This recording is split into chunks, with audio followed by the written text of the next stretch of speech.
Hello everybody. Welcome to day 4 of Follower Appreciation Week.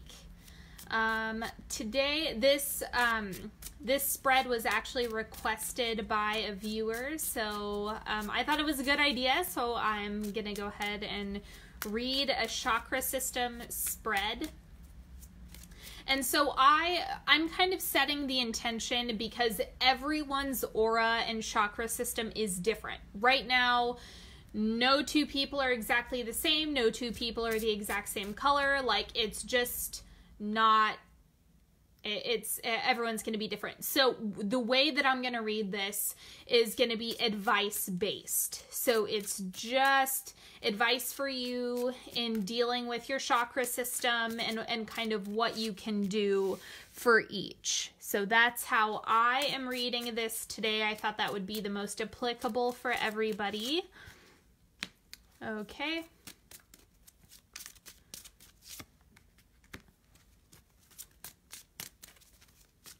Hello, if you're hopping on, nice to see all of you.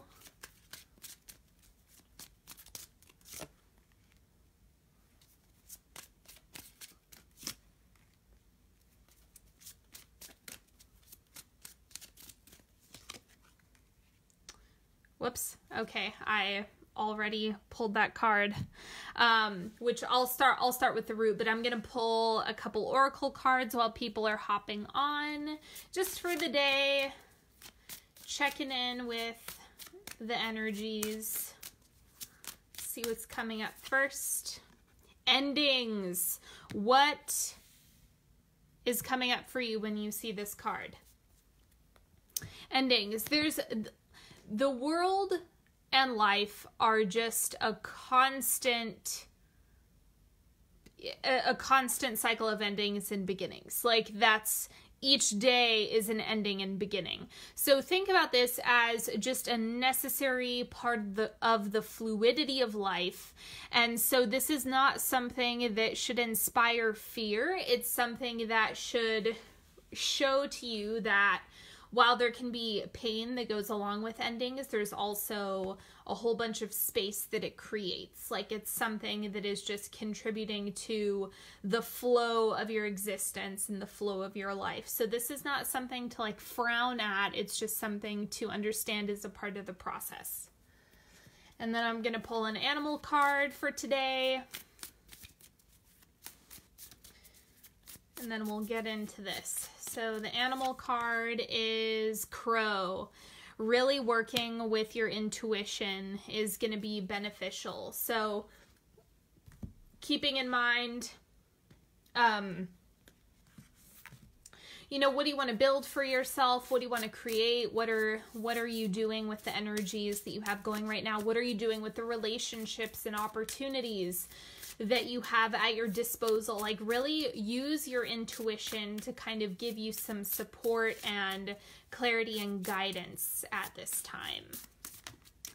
Okay, and then I'm gonna pull an affirmation card for the day. Friendliness. Whenever I smile, I make someone's day better. What a cool way to buy happiness for free. Today, I will remember what an awesome power I hold, and I'll take joy in improving lives simply by giving away grins like crazy. Note, in a pinch, money will also work. Keeping an optimistic, cheerful attitude will always make people's days better. So spread the love, people.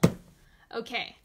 Now I'm going to get into all the chakras. I'm just working with the classic 7 chakra system. Yes, even though I know that there's the 9 chakra system that that some people use, and that, yes, every cell can be a chakra, or it can be viewed as a chakra, but I don't have time for that. So let's see what's happening in the root today. We have the Magician. So this, when you're thinking about your foundation, when you're thinking about your connection to the earth, the place in which you feel stable and grounded and secure, that is where you can start building from.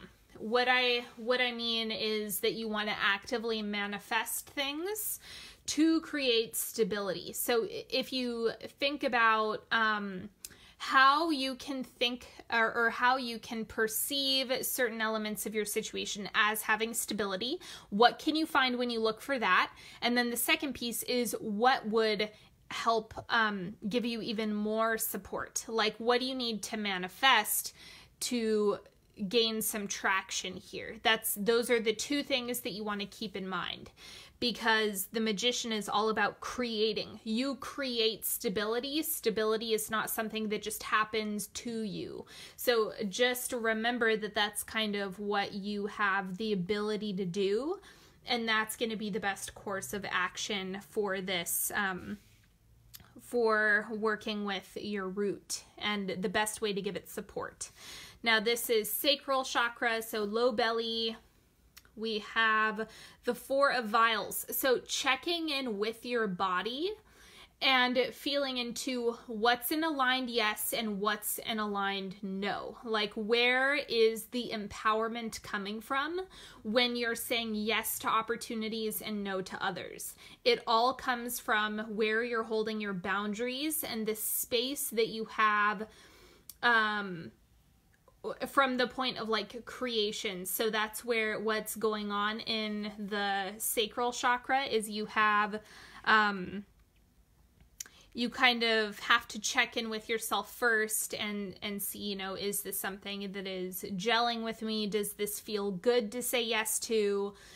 Am I dreading it? Like, just keeping all of those things in mind so that you can really feel like you're, one, not being taken advantage of, but also exercising that muscle. Okay.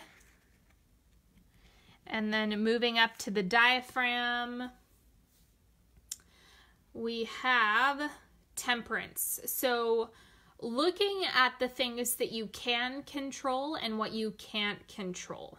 Okay, so the solar plexus is where your will is. This is the point in which you take action. And so for you, it looks like you want to keep in balance the things that you know are within your control, right? So you have coping skills in control. You have your communication in control. You have, you know, where you put your energy, the boundaries that you exercise. That is all within your control.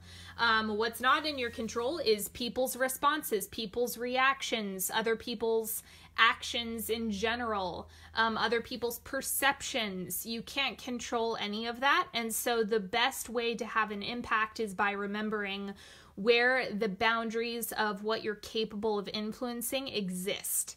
And that is really how you can start to incorporate some balance, is just doing what you can for yourself. And, you know, operating from a place of integrity is what's going to help bring balance into the diaphragm. Because let's say you have poor boundaries or you have a lot of codependency running, then it's going to make it a lot harder if your second chakra is blown open to exercise healthy boundaries and feel really empowered. So then you start taking actions, wanting something from somebody else, and it just doesn't end well. Because you're kind of pushing the limits of what's in your control. So just remember that like all of these systems are connected, and when one thing feels out of balance, it's gonna, like, another chakra is gonna try to pick up the slack and compensate for other areas that might be leaking energy all over the place. I hope that makes sense. Okay, and then moving up to the heart. 9 of Vials. What do you want? Like, ask for what you want. Ask for what you need. It's kind of about owning your desires and trusting that you can desire things without judgment. Like, you can just want to do things. It's not something that needs to be analyzed. It's not something that needs to be unpacked and thought out. It's just something that needs to be owned and then eventually expressed when you get confident enough, or you're able to muster up the strength to do that if you don't currently have it.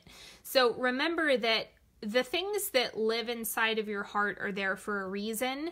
And even if it's things that you're ready to let go of, even if it's something that you are tired of carrying around with you, while you're in the process of that, it's also something where you can focus on what you desire. Like, keep your eye on what you really want to have happen, and then going from there. So it's kind of like stepping away again from the judgment or the way you think you should want things to be, or the way other people want them to be for you, and just knowing that what you want isn't wrong.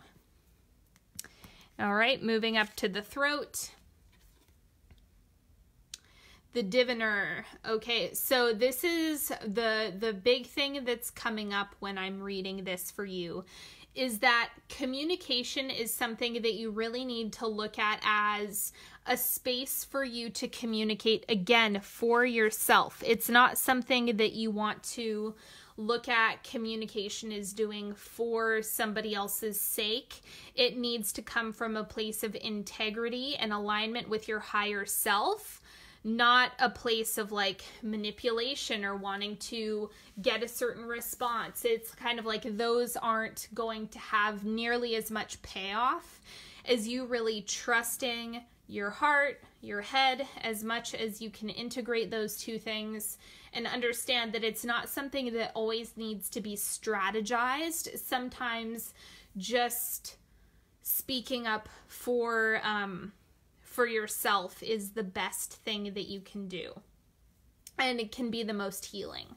Okay, so I also wanted to mention this is equivalent to the High Priestess in a normal deck.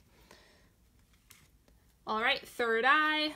We have the Mystic of Vials.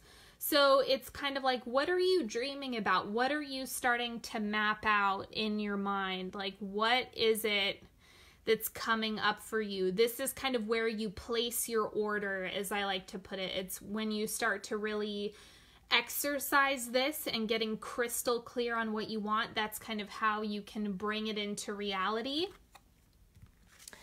But what you have to do first is get clear. And that's oftentimes one of the biggest struggles for people, is just understanding what they want, understanding what they need, understanding that, again, like, your ideas aren't crazy, your desires aren't crazy. There's something that is worth honoring.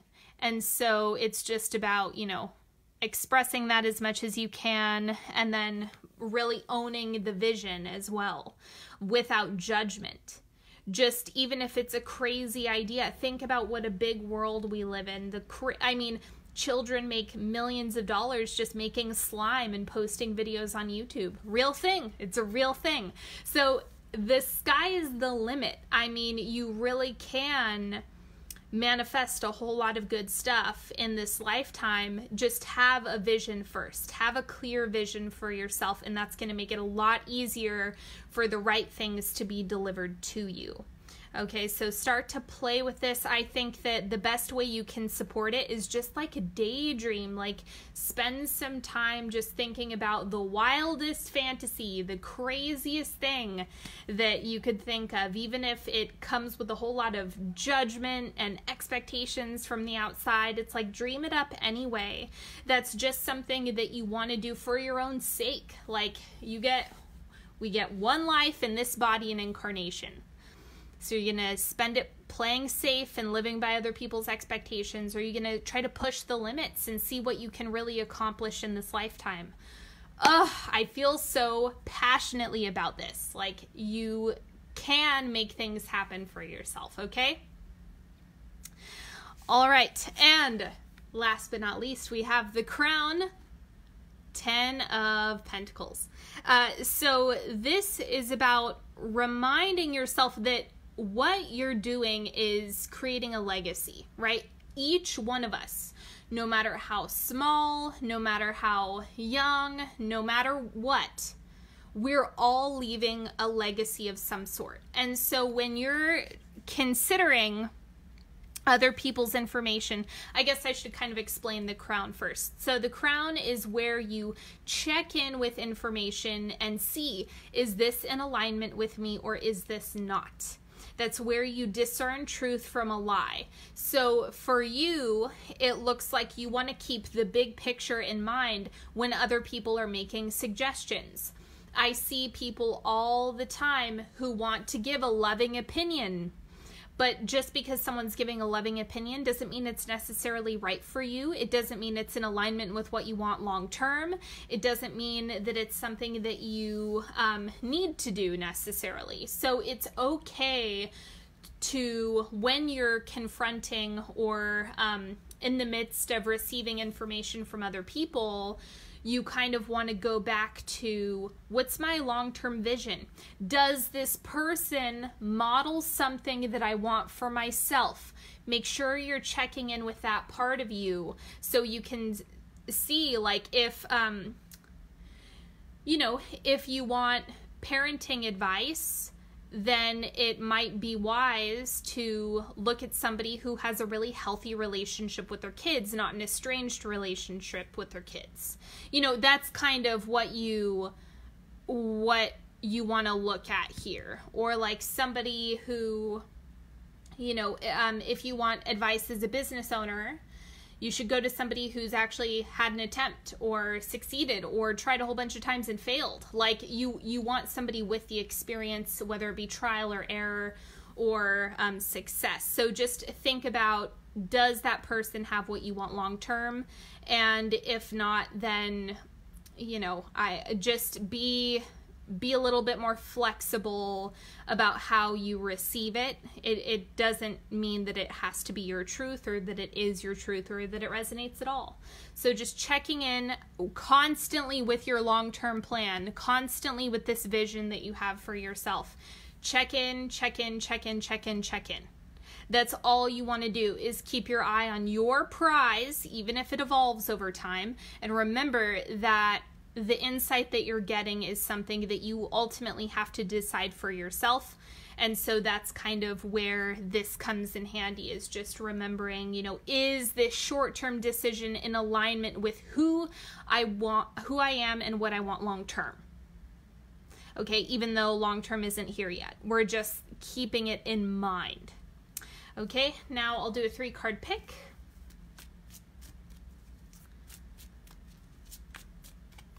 I'm going to set these off to the side today.